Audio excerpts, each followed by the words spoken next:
하나님 아버지, 오늘 그 고기연의 온라인 개강 예배입니다. 이렇게 또 저에게 주님 이제 기도를 할 수 있는 기회를 주셔서 주님 감사합니다. 하나님 아버지, 음, 어, 우리 이제 이 고려대학교에 어, 이렇게 훌륭하신 이제 기독 교수님들을 보내주셔서 감사합니다. 하나님 아버지, 정말 먼저 이 고려대학교가 복음화되고 또 이제 많은 학생들이 하나님을 예수님을 이제 자신의 구주로 인정하고 또 받아들일 수 있게 하여 주시옵소서. 또 하나님 아멘. 아버지, 또 우리의 이 복음화 사역에 더욱 많은 교수님들이 동참할 수 있게 하여 주옵시고 또 더욱 많은 학생들이 호응할 수 있게 하여 주시옵소서. 그래서 고려대학교가 캠퍼스 복음화의 최전선 기지가 되게 하시고 하나님 아버지, 또 이제 캠퍼스를 시작으로 해서 또 대한민국 사회에 곳곳에 복음이 온전히 전해지게 하시고 또 하나님 아버지, 또 훗날 이제 북한에 또 문호가 열리면 북한에도 이제 하나님의 복음이 이제 곳곳에 전해지기를 주님 간절히 바랍니다. 하나님 아버지, 이렇게 이제 저희가 그 코로나 사태로 말미암아 이제 어쩔 수 없이 온라인으로 예배를 드리고 있습니다. 이렇게 각자 이제 자기의 공간에서 예배를 드리고 있는데 하나님 아버지, 비록 모이지는 못하지만 어, 하나님께 더욱 간절한 마음으로 기도하게 하시고 또 우리 고기원이 하나님께서 주신 사명을 훌륭하게 완수할 수 있도록 주님께서 필요한 모든 것을 다 공급하여 주시옵소서. 또 아멘. 오늘 이제 종암제일교회 이제 우상희 목사님께서 말씀을 전하십니다. 목사님께서 말씀 전하실 때에 어, 그 말씀의 은혜가 모든 사람들의 마음속에 젖어들게 하시고 또 하나님 아버지, 정말 이 캠퍼스를 복음화하고 이제 많은 영혼들을 하나님께 인도하고 그리고 기독교적인 가치관과 세계관을 심어주겠다는 이제 그런 그 사명감으로 우리가 하나가 되게 하여 주시옵소서. 예, 하나님 아버지, 또 이 예배가 끝나면 또 여기 계신 분들 또 각자의 또 일터로 또 이제 집으로 돌아갈 텐데 이렇게 채플 시간에만 이렇게 하나님을 만나는 것이 아니라 일상에서 하나님을 늘 경험하고 또 하나님의 또 기적을 느낄 수 있게 해주세요. 예, 하나님께서 여기 있는 모든 교수님들 또 목사님과도 함께 해주시고 또 은혜 베풀어 주시길 원하며 예수님의 이름으로 기도합니다. 아멘. 아멘. 네, 교수님 감사합니다. 저는 뭐 개인적으로 좀 감사한데요. 제가 지금 사회학과에 있지만 원래 학부가 영문과였습니다. 제가 예, 졸업했던 그렇습니까? 학과에 이렇게 훌륭하신 교수님 하나님께서 보내주신 것에 대해서 감사한 마음이 들었습니다. 예, 예, 감사합니다. 네, 고맙습니다. 그러면 우리 우상현 목사님 모시도록 하겠습니다. 예, 목사님. 네. 예, 우상현 목사님은 종암제일교회 담임 목사로 계시고요. 저희 채플이 이 코로나의 어려움 속에서도 유지될 수 있도록 많이 도와주셨습니다. 잘 아시는 것처럼 저희가 2번이나 개강예배, 종강예배 들을 수 있도록 자료를 제공해 주셨고 또 오늘 직접 저희를 위해서 말씀을 해주십니다. 우리 우상현 목사님을 환영의 박수로 모시도록 하겠습니다. 감사합니다. 반갑습니다. 네. 예, 오늘 이렇게 말씀은 유익된 사도행전 또 24절, 교회에서 또 25절에 학교에서 사실은 함께 두려워한다는 하나님의 말씀. 말씀을 섬길 수 있도록 기회 주신 것 너무 감사하고 그렇지 않아도 우리 종암제일교회 성도님들께서 저를 비롯하여서 또 우리 교회는 좀 여기 위에 또 동덕여대가 가까워요. 그리고 고려대학교 또 서울시립대학교 등 좀 하나님께서 우리 종암제일교회 60년 가까운 역사 속에 왜 이곳에 두었을까? 이제 그 고민에 이제 한 발자국을 좀 떼고 있는 상황 중에 이렇게 저도 이제 고려대학교 교수님들을 섬길 수 있게 된 것 너무 감사하고 또 영광스럽게 생각합니다. 말씀을 먼저 좀 읽도록 하겠습니다. 말씀은 사도행전 24장 25절 말씀입니다. 사도행전 24장 25절 말씀.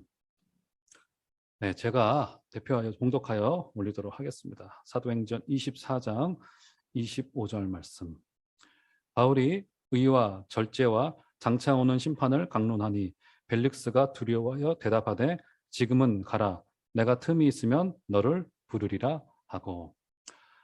네, 하나님의 말씀을 전달하도록 하겠습니다. 지금 이제 바울의 상황은 예루살렘 교회에 구제금을 전달하기 위하여 예루살렘에 방문하였다가 로마와 유대인들의 관계에 의하여서 붙잡혀 있는 상황입니다. 재판을 받기 직전이에요. 이 재판의 현장은 지금 세 번째 재판의 현장입니다. 첫 번째는 유대인들의 무리 앞에서 한 번 심판을 받았고요. 심리를 받았고요. 두 번째는 산헤드린 공회 앞에서 그가 한 번 심리를 받았습니다. 자, 오늘은 이제 세 번째 총독 앞에서, 총독 벨릭스 앞에서 그는 이제 예루살렘을 떠나기 전에, 로마로 압송되기 전에 마지막 세 번째 심리를 받고 있는 현장입니다. 자, 그러면 재판이라고 하는 것이 조금 증거와 증인에 의해서 공정하게 진행되어져야 될 거 아니겠습니까? 자, 오늘 이 3차 변론 앞에 바울을 둘러싸고 있는 4명의 인물이 여기에 등장하고 있는 것을 볼 수 있습니다. 그래서 오늘 저는 이 바울을 둘러싸고 있는 이 4명의 인물에 대해서 아주 간략간략하게 좀 살펴보고, 또 오늘 하나님께서 주셨던 이 25절의 말씀을 가지고 우리가 성도로서, 또 일터의 선교사로서, 저 같은 경우는 목회자로서 어떻게 하나님의 나라를 이루어갈 것인지를 좀 결론 맺어보는 시간이 되었으면 좋겠습니다. 자, 먼저 4명의 인물이 누구냐면, 첫 번째는 오늘 24장 1절을 보시면 거기에 2명의 인물이 등장합니다. 닷새 후에 첫 번째 인물 대제사장 아나니아. 당시에 유대인들의 최고 권력자였던 대제사장 아나니아라고 하는 인물이 첫 번째 인물이고요. 두 번째 인물은 그가 고용한 변호사 더둘로라고 하는 인물이고요.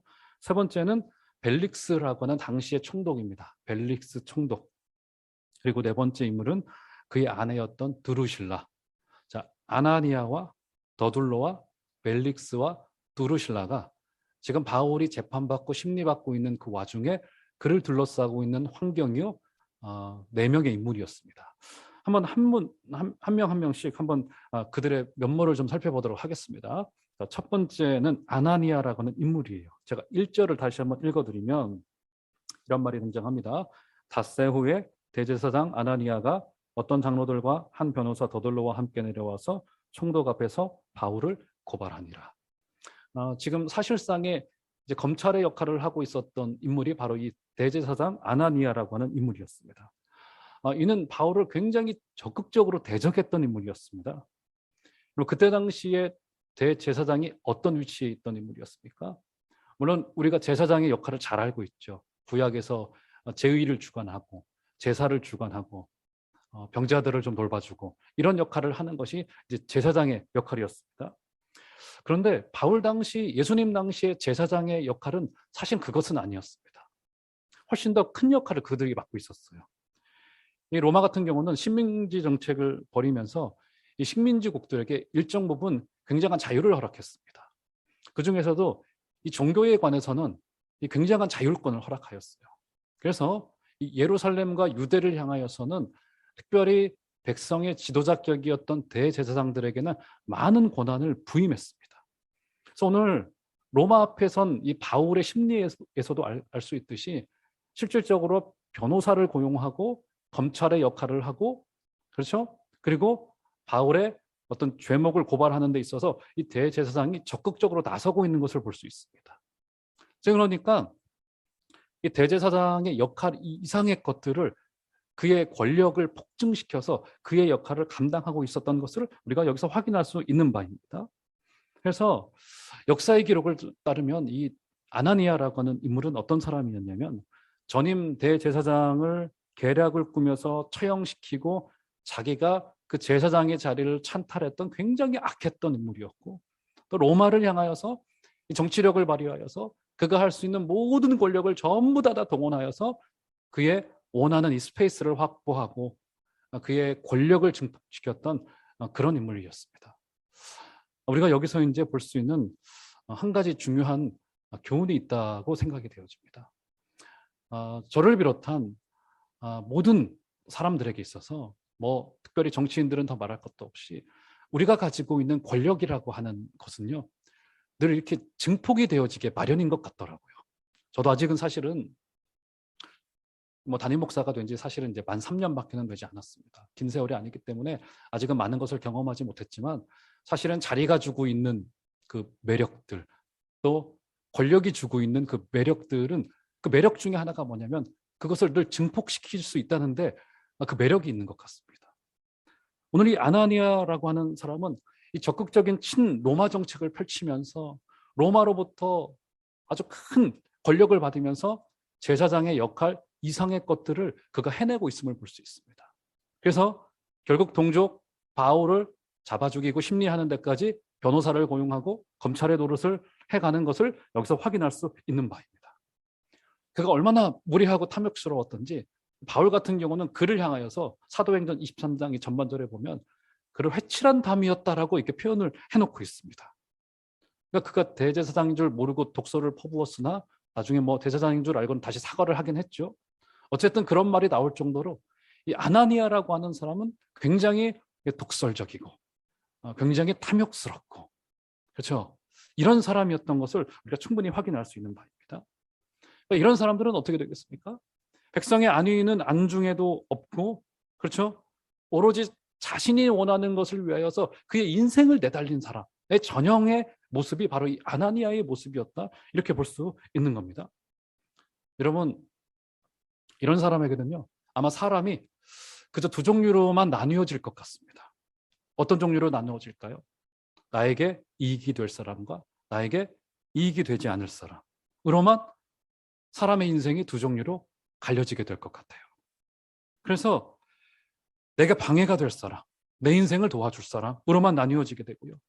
한 사람의 인생, 그 사람의 진실됨, 그 사람의 아픔, 그 사람의 비전, 그 사람의 고통에는 관심을 두지 않는 그런 시대를 살아내고 있는 것은 아닌가, 우리도 그런 모습을 바라보게 되어집니다. 참 아쉽게도요, 우리도 잊고 살아가는 것들이 참 너무나도 많은 것 같습니다. 사람의 속에 있는 그 진실된 감정들, 그 아픔의 내용들. 제가 얼마 전에 영화를 하나 봤습니다. 작년이었나요? 보신 분들이 계실런지 모르겠는데 영화 이름이 변산이에요. 변산. 저기 전라도 변산 지역의 그 변산인데, 변산의 내용이 참 저에게는 참 가슴 따뜻하게 좀 다가왔는데, 변산의 내용을 잠시 제가 좀 말씀을 드리면, 그래서 한 30살 정도 된 그 래퍼 지원생이 있습니다. 쇼미더머니에 나가서 늘 고배를 마시고 탈락하고 최종 라운드에서 떨어지고 했던 인물이었어요. 근데 그가 고등학교 시절을 변산에서 보냈습니다. 시를 쓰는 사람이었었어요. 굉장히 시를 잘 써가지고 그가 입상도 하고 이랬던 인물인데, 나중에 어떻게 됩니까? 쓴 시를 교생이 몰래 가져가서 대신 입상하고 뭐 이럴 정도로 좀 아픔을 겪어요. 아버지는 삶이 안 좋으신 분이셨어요. 어머니는 돌아가셨고, 이런 아픔을 겪으면서 그가 어릴 때 꿈꾸었던 그 시인으로서의 그 꿈을 전부 다 버리고 맙니다. 그리고는 고향이 싫어서 서울로 상경해요. 거기서 아르바이트를 해가면서 이제 래퍼로서의 기술을 발전시키죠. 근데 그 인생의 그 아픔에 걸려서 최종 라운드에 가서 트라우마 때문인지 계속 실수를 해서 떨어지게 되는 겁니다. 그렇게 인생의 실패를 거듭하던 와중에 고향으로부터 연락이 와요. 집 나갔던 아버지가 고향으로 돌아오셨는데 그 아버지가 병이 들으신 거예요. 어릴 적 자신을 좋아했던 한 여자아이가 그 소식을 전해주는 거예요. 근데 그리고는 이제 고향으로 돌아가서 가족들과 회복하고 친구들과도 회복하고 또 자신의 인생을 되돌아보는 그런 스토리의 이야기입니다. 그런데 제가 이 영화의 이야기를 왜 드리냐면, 그 영화의 주요 소재로서 뭐가 떠오르냐면, 그가 어릴 적 앉아서 시를 쓰던 저기 서쪽 바다에 그 노을들, 그 노을. 매일 해가 지는 때마다 그 노을 앞에 가서 시를 쓰고 감성을 키우고 사람을 사랑하고 사람의 아픔을 이해하려고 했었던 본인의 모습이 전부 다 잊어져 간 거라고요. 우리도 그에 못지않은 시대를 살아가는 것은 아닌가. 우리 마음속에 있어야 될, 응당이 있어야 될 영적인 노을, 따뜻함, 사람을 향한 배려, 아픈 자를 향한 공감, 또 낮은 자리로 내려감, 이런 것들이 바쁜 우리의 일상으로 말미암아서 밀려가 있는 것은 아닌가, 이런 생각을 하게 되었습니다. 제가요 1년에 한 번씩 꼭 한 번씩 읽는 책이 한 권 있는데 뭐 다 아시는 책일 거예요. 어린 왕자라고 하는 책입니다. 늘 제 서재 앞에 두고는 꼭 한 번씩은 읽어보려고 합니다. 근데 그 책 내용 중에 재밌는 게 한 가지가 있어요. 그런 이야기가 주고받아집니다. 어떤 아이가 친구를 한 명을 사귀었습니다. 근데 그 친구가 사는 집에 대하여서 설명을 쭉 합니다. 그 친구는 빨간 벽돌의 집에 담쟁이 넝쿨이 있는, 이제 우리 교회 와보신 분들은 아시겠지만 우리 교회도 담쟁이 넝쿨이 있습니다. 지금은 이제 가을이어서 이제 막 그게 이제 벽에 가득 차 있습니다. 붉은색으로 가득 차 있는데 그런 집에 산다는 거죠. 그래서 설명을 합니다. 그 책에서. 그리고는 담장 밑에는 수선화를 키우고 그리고 창가에 앉아서 시를 쓰고 화분을 키우는 것을 좋아하는 아이입니다. 이런 설명을 어른들께 한단 말이죠. 근데 문제는 뭐냐면 어른들은 그렇게 설명을 하더라도 이 아이가 어떤 집에 사는지를 이해하지 못한다는 거예요. 그럼 어떻게 이해하느냐? 우리말로 하면 그 아이 올해 공시지가 20억 찍은 뭐 무슨 아파트에 살고 있는 아이입니다 하면 어른들은 그 아이가 어떤 아이라는지를 알아듣는다는 거예요. 그러니까 지금 모든 게 다 수치화되어지고 모든 것이 다 숫자화되어지고 서열화되어지는 시대 속에 살아내고 있습니다. 여러분 저 같은 경우도요. 교회에서 회의를 여러 차례 한 주만 하더라도 주관을 하는데 교회만 하더라도 회의의 내용이 숫자가 빠지고는 잘 되질 않습니다. 오늘 몇 명, 지난주에 비교하여서 2020년에 비교하여서 2021년도, 2022년도 모든 것이 수치화되어져 살아가고 있는 시대입니다. 사랑하는 우리 성도 여러분, 사랑하는 우리 동역자 여러분, 우리 하나님께서 우리에게 주신 사람을 향한 사명들, 그들을 향한 그 진실됨을 우리 아나니아는 잊었을런지도 모르겠으나 높은 자리에 올라갔다 하더라도 사랑하는 여러분, 우리는 성도로서 잊지 않게 되시는 복된 은혜가 다 있으시기를 주의 이름으로 축원합니다. 자, 첫 번째 인물 아나니아였어요. 자, 두 번째 인물입니다. 두 번째 인물은 다시 1절을 보시면 자, 그가 고용한 변호사 더둘로라고 하는 인물입니다. 더둘로. 자, 지금 이 재판이 로마의 주관하에 유대인들에 관한 이 변호와 이 심리에 관한 것이었기 때문에 이 더둘로라고 하는 사람은 아마도 당시에 뭐 명성을 날리고 있었던 우리로 하자면 국제 변호사 정도 되는 굉장히 성공한 인물로 우리가 볼 수 있을 것입니다. 그는 로마법과 유대법에 능통하였고요.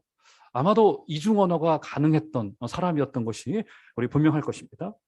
그는 한마디로 천부적인 재능과 탁월한 실력을 가지고 있었던 사람이었어요.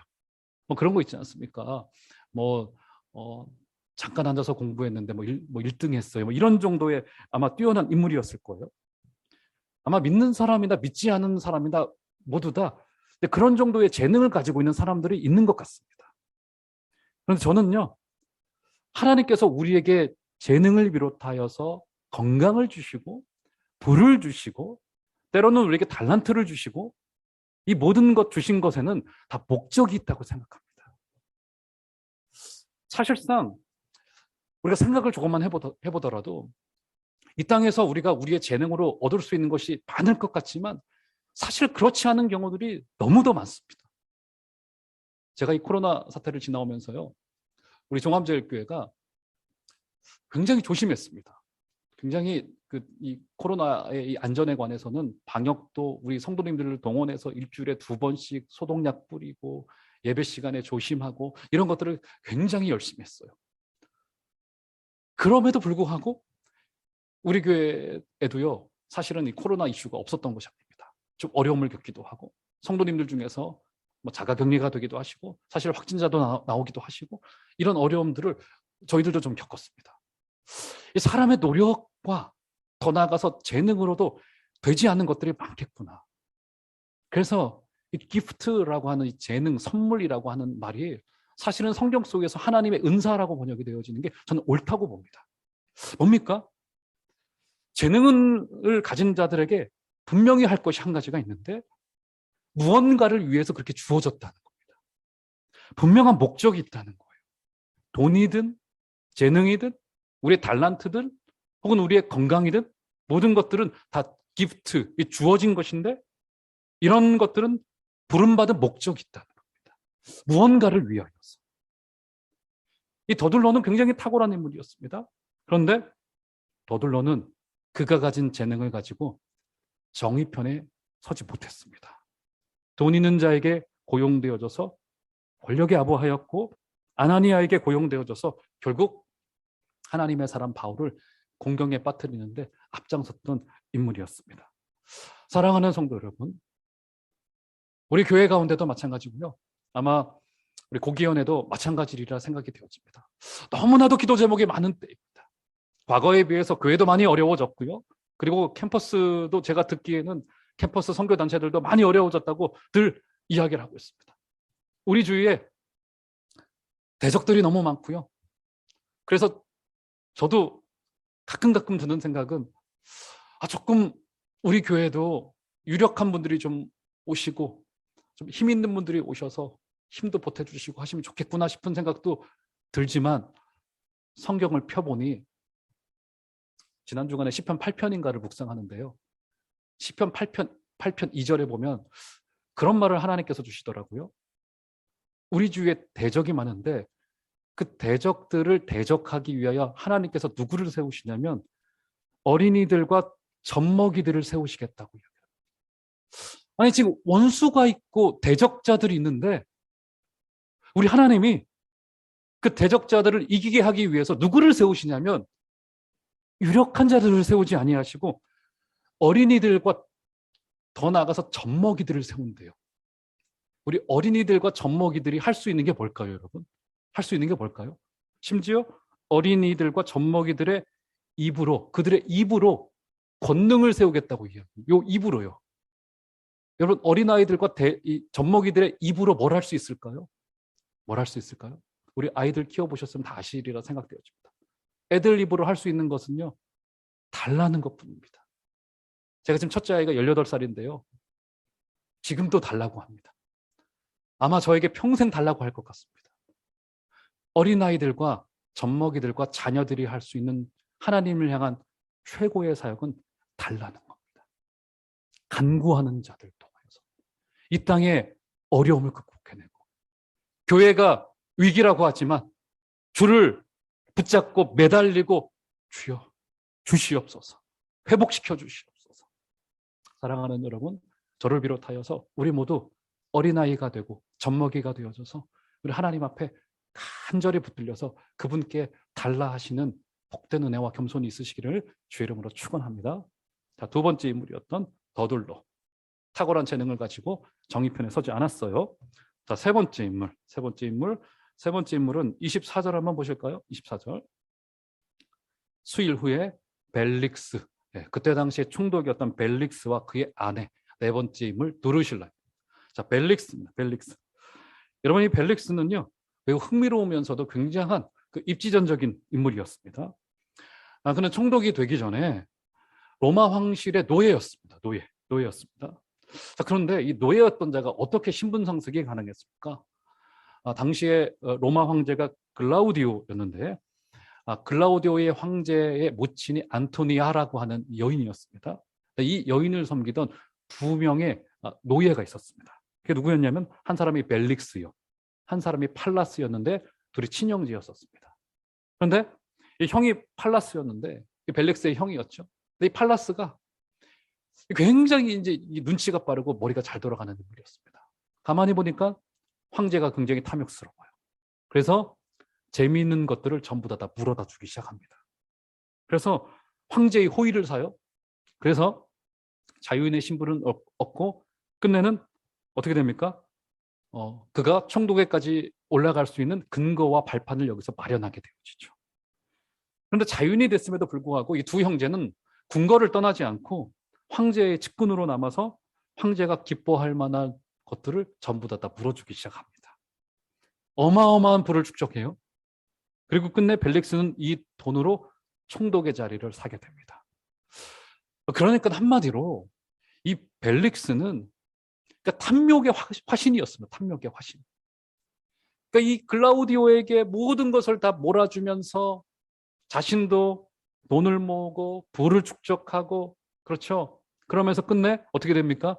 자기가 원했던 총독의 자리까지도 돈으로 샀던 굉장히 탐욕스러운 인물이었습니다. 자, 얼마나 그가 탐욕스럽고 재미있는 인물이냐면 여러분 26절 보시면 이렇게 말합니다. 자, 그 총독이었던 벨릭스가 바울에게 이런 요구를 합니다. 동시에 또 바울에게서 돈을 받을까 바라는 고로 더 자주 불러 같이 이야기하더라. 우리 이 장면 이 블랙 코미디이지 않습니까? 지금 바울은 죄수의 신분이에요. 그리고 벨릭스는 돈이 많은 총독이었습니다. 그런데 이 죄수에게서 어떤 돈을 좀 얻을까 하여서 그를 조금 더 자주 만났습니다.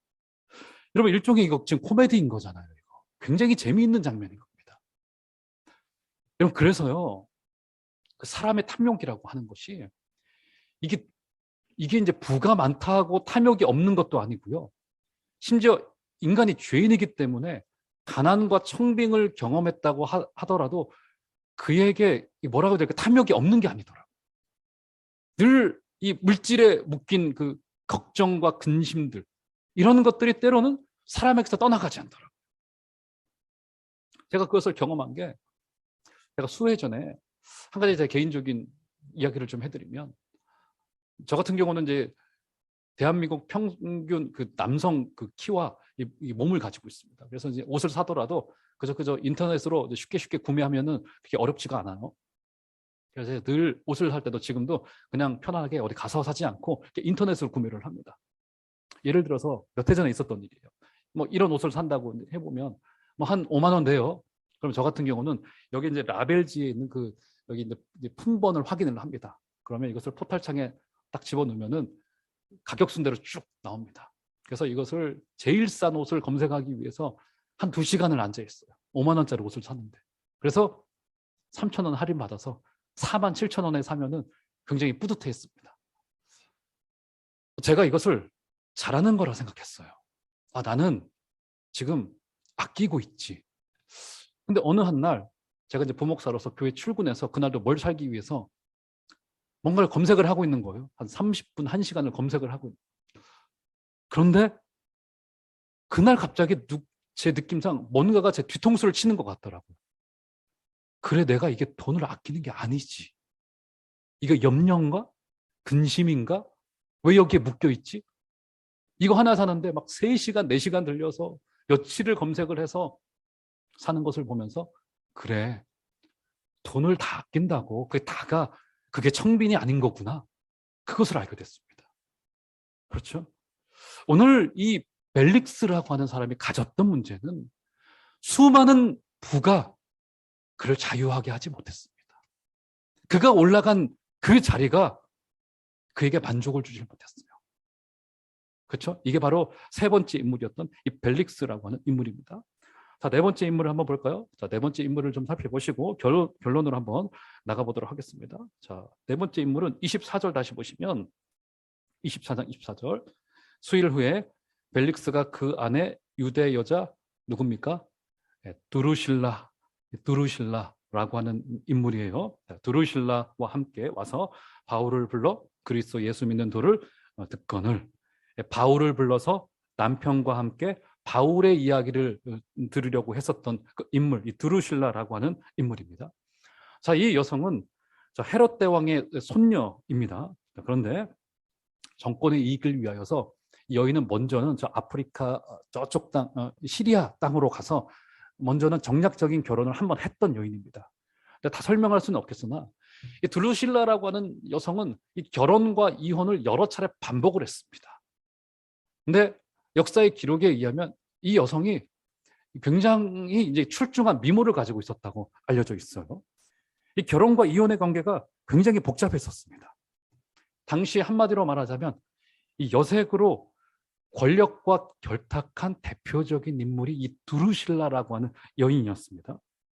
모든 결혼이 얼마 막 못 가서 전부 다 파탄이 났고 끝내 궁궐에서 지내던 두루실라는 벨릭스와 재혼하게 되었고 이게 그때 당시 권력이 가지고 있었던 민낯이었어요.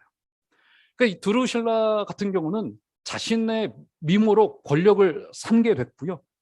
벨릭스는 권력과 돈으로 이 여자의 미모를 샀던 마치 장식품으로 이런 상황이 되어진 겁니다.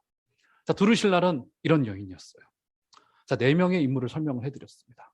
아나니아와 너둘로와 세 번째 벨릭스와 네 번째 두루실라라고 하는 인물. 자, 이 4명의 인물이 바로 뭡니까? 바울의 심리를 주관하는 중에 둘러싸고 있었던 인물입니다. 자, 그러면 한번 생각을 해볼까요? 바울의 이 재판과 심리가 여러분 옳게 진행되겠습니까? 안 되겠습니까? 안 되겠죠. 그렇죠? 지금 바울은 사면 초과에 놓인 거예요. 마치 너무 죄송스러운 말이지만 우리 한국교회 같아요. 신뢰도 잃었어요. 우리 합동교단도 더 이상 성장이 멈췄다는 통계가 나온 지가 이미 한 10여 년 되었습니다. 성장도 멈췄어요. 그렇죠. 예전과 같은 열심도 멈췄어요. 더 이상 사람들이 교회를 향한 고운 시선을 보내질 않아요. 우리 종합제일교회만 하더라도 이 지역에 꽤 많이 뭔가 섬김을 조금 하는데도 뭐 그리 또 알아주지도 않습니다. 뭐 그것을 알아주기 위해서 하는 것도 아니지만 신뢰도 잃었고 여러 어려운 중에 있습니다. 그렇죠? 지금 바울만 하더라도 그의 심리를 이 4명의 불의한 자들이 둘러싸고 있습니다. 과연 하나님이 어떤 일을 하시려고 하실까? 이런 생각이 들 수밖에 없습니다. 지금 마치 입을 벌린 세상의 불도가니 속에 이 바울이 던져져 있는 것만 같습니다. 자, 그런데 이때 자, 벨릭스가 바울의 말을 듣고 그에 대하여 반응을 합니다. 오늘 읽었던 이제 본문이에요. 25절. 자, 제가 한번 읽어드리도록 하겠습니다. 바울이 의와 절제와 장차 오는 심판을 강론하니 벨릭스가 두려워하여 대답하되 지금은 가라. 내가 틈이 있으면 너를 부르리라 하고. 여러분 놀랍게도 여기서 바울의 말을 들은 이 벨릭스와 드루실라가 어떤 반응을 합니까? 그들이 두려워해요. 여기서 두려워하다는 이 말은 다른 신약 성경에 딱 2번 활용되어졌습니다. 나중에 한번 찾아보시길 바라겠어요. 누가복음 24장 37절에 보시면 그리스도의 부활의 신비를 체험한 여인들이 주님을 두려워하였습니다. 같은 표현을 쓰고 있어요. 그리고 계시록 11장 13절을 보면은 심판과 종말의 때에 경건한 성도들이 그 모습을 보고는 두려워합니다. 두려워. 그러니까 지금 이 벨릭스와 두루실라가 가졌던 두려움은 경건한 두려움이에요. 경건한 두려움. 경건한 두려움. 그러니까 탐욕스러웠던 벨릭스와 두루실라의 두려움은 놀랍게도 신비한 두려움, 경외스러움, 이런 두려움을 죄수였던 바울에게서 느꼈어요. 그들은 바울에게 하등 그런 두려움을 느낄 필요도 없었고요. 그렇죠. 그럴 위치도 아니었습니다. 그런데 바울이 전했던 의와 경건과 하나님의 나라에 대해서 그들이 듣자 그들의 마음에 두려움에 사로잡혀요. 두려움에 사로잡히기 시작해요.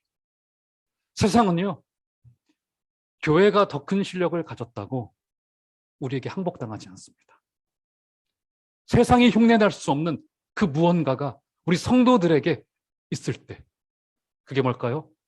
우리의 경건의 능력, 묵상의 능력, 젖먹이와 어린아이들의 그 입을 통하여 밖에 나올 수 없는 하나님 주시옵소서.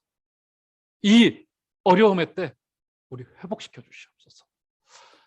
우리 동역자 교수님 여러분, 그리고 많은 성도 여러분, 우리 오늘 말씀을 다시 한번 기억하시면서 하나님께서 오늘 우리 이 시대 가운데 요구하고 있는 경건의 능력, 하나님께 붙들린 능력이 저와 여러분들의 진짜 실력이 되시기를 주 이름으로 축원합니다. 그래서 이 코로나로 묶여있는 이 시대 가운데 아마도 경건의 능력은 훨씬 더 돋보이게 될 것입니다. 이 어려움의 때 바울에게 가졌던 탐욕스러운 사람들의 그 경건한 두려움이 다시 교회를 회복시키실 것이고 또 우리 고려대학교도 회복시키실 것을 저는 믿습니다. 우리 아름다운 이 소망과 비전이 우리 모든 우리 교우들 가운데, 교수님들 가운데 있게 되기를 주의 이름으로 축원합니다. 기도하겠습니다. 사랑하는 하나님 아버지, 놀라우신 은혜와 사랑 감사합니다. 우리 불러주시고 오늘 예배하게 하시고 채플로 모일 수 있도록 은혜 주신 것 감사합니다. 바울을 둘러싸고 있었던 탐욕의 화신들, 자기의 인생밖에 모르던 이기적인 사람들 가운데 바울의 경건을 통하여 두려움이 회복된 것을 보게 됩니다. 아버지, 교회가 어렵다 말하고 캠퍼스 선교단체가 어렵다 말하고 있는 시대 속에서 우리가 경건을 잃지 않게 도와주시고 우리가 어린이와 젖먹이의 입이 되어줘서 하나님 앞에 간절히 간구하는 영들 다 될 수 있도록 주님 함께하여 주시옵소서. 사랑하시는 동역자 교수님들 한 분 한 분 붙잡아 주셔서 강의 중에 함께하여 주시고 전도 중에 함께하여 주시고 우리 어린 학생들과의 교제 가운데 함께하여 주시어서 그들이 우리의 경건을 통로 삼아 주께로 돌아오게 될 수 있는 복된 은혜 또한 있도록 주님 역사하여 주시옵소서. 아버지께 감사드리며 살아계신 예수 그리스도의 이름으로 간절히 기도하옵나이다. 아멘. 아멘. 감사합니다. 네, 감사합니다. 네, 오늘 끝나겠습니다. 오늘 마무리 말씀. 예, 다음 주 우리 안내하고 우리 권태경 간사님 마침 기도를 끝내도록 하겠습니다. 아까 목사님한테 세대 간의 갈등, 세대 차이 질문을 주신 이창무 목사님 다음 주에 우리 말씀을 주실 예정입니다. 네, 잘 부탁드리겠습니다. 오늘 좋은 말씀 해주신 우상현 목사님 감사드리고요. 또 우리 고기현 체프를 통해서 또 가까이 계시니까 종종 뵙도록 하겠습니다. 감사합니다. 네, 그러면 감사합니다. 우리 권태경 ENM 간사님의 마침 기도로 오늘 체프를 마치도록 하겠습니다. 고맙습니다. 예, 같이 기도하겠습니다. 하나님 아버지, 오늘 이렇게 또 귀한 자리로 인도해 주셔서 감사합니다. 하나님 사랑하는 마음으로 또 이렇게 우상현 목사님 또 고귀한의 귀한 말씀으로 또 섬겨주시고 힘을 주시고 또 성령의 음성 들려주셔서 감사합니다. 어려운 시기에 더 주님 붙들게 하여 주시고 또 주변의 여러 유혹과 또 세상 가치에 흔들리지 않고 하나님을 경외하는 또 그 마음으로 저희가 일어설 수 있도록 주님 붙들어 주시옵소서. 오늘 말씀 전하신 또 종암제일교회 또 성령의 은혜를 함께 하시고 하나님의 부흥이 또 임하게 해주시고 또 고려대 안에 하나님 또 새 바람을 불어주시고 또 새로운 부흥을 허락하시기를 기도드립니다. 고귀한 체프를 사랑하여 주시고 이 자리를 통해서 하나님 또 역사하여 주시고 또 이 고대 가운데 또 임재하여 주시옵소서. 오늘 귀한 시간 인도하셔서 감사합니다. 예수님의 이름으로 기도하였습니다. 아멘. 네, 감사합니다. 한 주 열심히 감사합니다. 잘 보내시고 다음 주에 뵙겠습니다. 네. 또 뵙겠습니다. 감사합니다. 네.